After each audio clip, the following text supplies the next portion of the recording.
خیلی خوش اومدیم به اولین قسمت از سری ماینکرافت سروایول.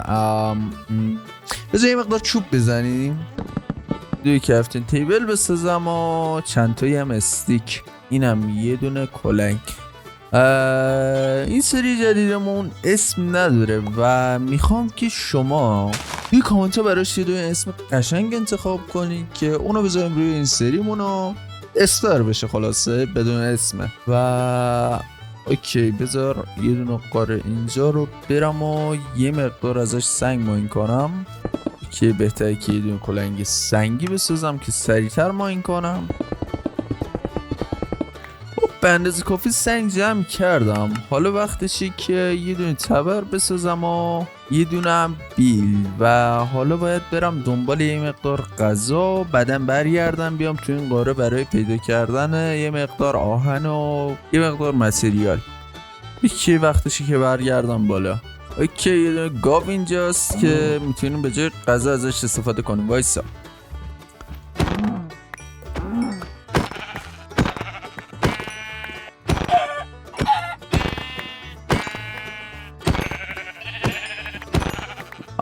فکر کنم به اندازه کافی غذا جمع کردم، حالا وقتشی که ببرم بپزمشون و بهتره که بریم همون دم کیوی این کار رو انجام بدیم. خب جایی که قرار بیسمون بسازم اینجا، این یه تیکه که صاف و داخلش پر گیلاست، قراره که اینجا بیسمو برپا کنم و جای خیلی قشنگی و میشه گفت بهترین جایی که میشه بیستو ساختم. توی یه دونه بایم جدید هم بالای یه دونه کوه قشنگه.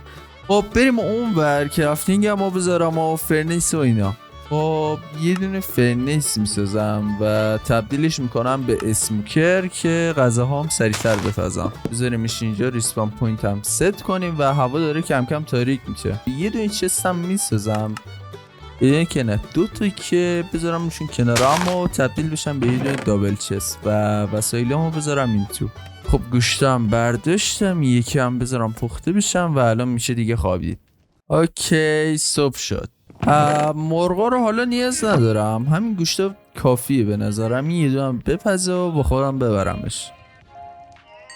اوکی، به اندازه کافی گوشتم گیر آوردم. این خاکه هم بذارم اینجا. یه مقدار دیگه هم با خودم باید دوباره چوب ببرم.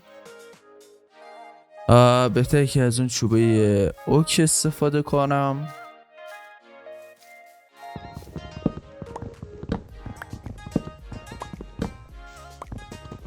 22 تا چوب کافیه. وقتشی که بریم سراغ ماین. بذار اون کلا هم بردارم، چند تای تورچ بسازم که پایین نیازمون میشه. خب اینجا استیک 4 تا کافیه و این برینم از تورچ رو بگیریمشون دست چپمون و بریم پایین.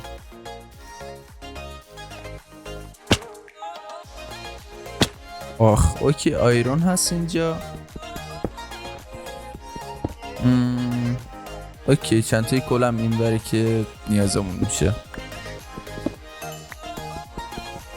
خب بذار بریم پایین تر ببینیم به کجا میرسیم. اوکی، یه دو راه رو هست اینجا، فکر کنم یه دو غار باشه.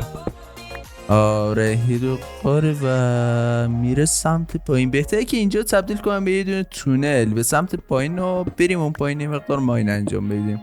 شاید دایمندم گیر آوردم.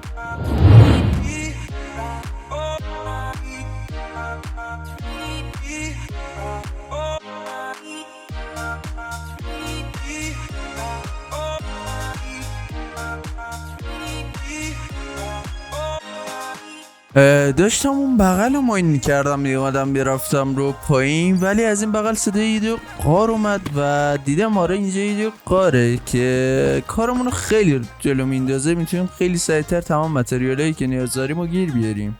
و قبلش که بیام اینجا بهتره که برم و یه دونه کلنگ آهنی برای خودم درست کنم که خیلی سریعتر بتونم اینجا رو بکنم. خب یه دونه فرنیس نیاز دارم، از فرنیس کلم خوب دارم، اینم از این. حالا باید صبر کنم که اینو تبدیل بشم به آهن پخته و یه دونه کلنگ آهنی برای خودم درست کنم.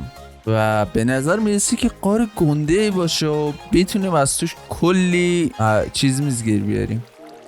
خب 3 تا از آیرونا پختن و پولنگ اون فعلا جور شد. بقیه‌اش هم میذارم همینجا پخته بشه. بهتر که یه دونه تورچ بذارم اینجا که راه گم نکنم و این قابلیت شیدرم هم فعال کردم که باعث میشه که او رو راحت‌تر ببینیم و خیلی راحت‌تر بتونیم پیداشون کنیم. What the fuck نتری یه آیرونا همه رو به چیز داد. کلیپر عزیز. خب این ورم چند تا آیرونه. برای آرمارام حداقل نیاز دارم به 24 تا آیرون و اگه بتونم گیر بیارم خیلی بهتر میشه. بهتره که برگردم یه دو شیلد بسازم، من یا نه تو این قارا میمیرم. اینم از شیلد و میگیریمش اینجا. یه چند تایی تورچ سازم بد نمیشه.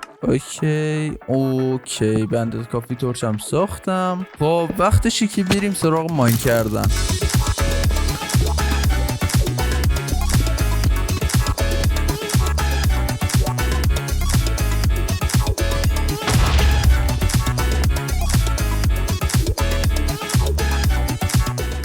خب به اندازه کافی ماین انجام دادیم و تونستیم 2 تا دایمن گیر بیاریم و یه استک و 6 تا هم آهنگ که واقعا خیلی خوبه و وقتش که برگردیم بالا و فکر کنم هوا الان تاریک شده باشه و نه خیلی روز و خیلی هم عالی. خب باید برم سمت بالا.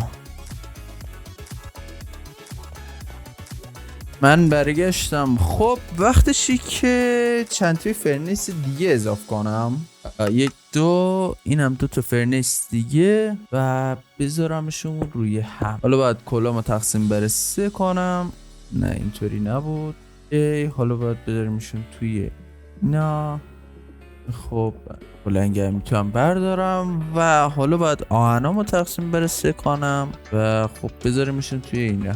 یه مقداری دم دستم هم خالی کنم و مرتبشون کنیم و فکر کنم به این قسمت کافی باشه و امیدوارم که خوشتون اومده شد. لایک کامنت سابسکرایب فراموش نشه. با کامنتاتون میتونین کلی بهم انرژی بدین که سریو ادامه بدم و تا قسمت بعدی خدا نگهدار.